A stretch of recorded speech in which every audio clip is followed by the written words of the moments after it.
Shalom, kembali lagi dalam renungan bertumbuh setiap hari.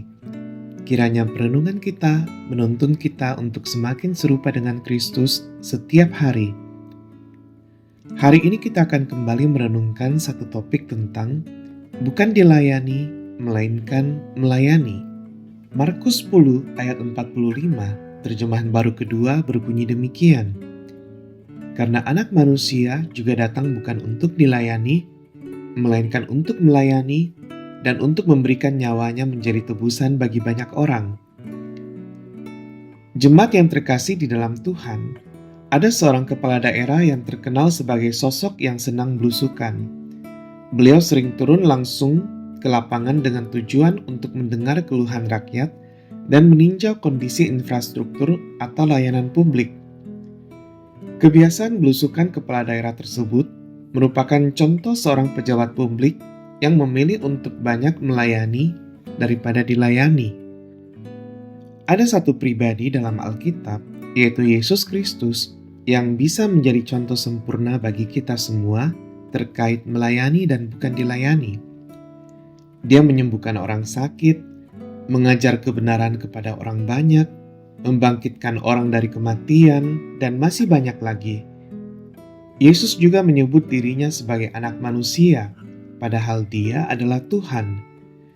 Sebutan ini menunjukkan kerendahan hati Yesus yang meninggalkan statusnya yang tinggi dan mulia sebagai Tuhan dan Raja untuk berinkarnasi menjadi manusia. Dan puncak pelayanan Tuhan Yesus selama berada di dunia ini adalah kerelaannya mati di atas kayu salib agar semua dosa kita dihapuskan. Perhatikanlah cara Yesus hidup di dunia. Dia adalah Tuhan dan Raja, dan dia bisa saja meminta seluruh ciptaannya datang melayani dia. Namun tidak dia lakukan. Jika dia lebih suka melayani, maka kita pun haruslah lebih suka melayani daripada dilayani. Marilah kita mulai melayani dengan terlebih dahulu merendahkan hati kita, sama seperti Yesus yang merendahkan hatinya dan menyebut dirinya anak manusia. Dan marilah kita mulai bekerja untuk sesama kita dengan berfokus dan mengikuti teladan Yesus yang lebih memilih melayani daripada dilayani.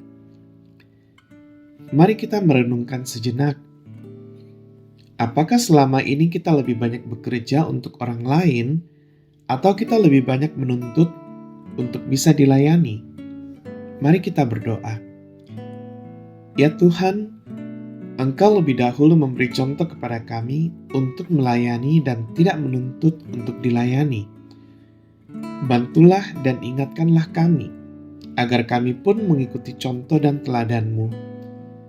Biarlah kami diperbaharui dari hari ke hari untuk punya hati yang melayani sesama kami. Dengarkanlah doa kami. Di dalam nama Tuhan Yesus kami berdoa. Amin. Mari terus bertumbuh dalam kebenaran firman Tuhan. Sampai jumpa lagi dalam renungan kita esok hari. Tuhan Yesus memberkati kita semua.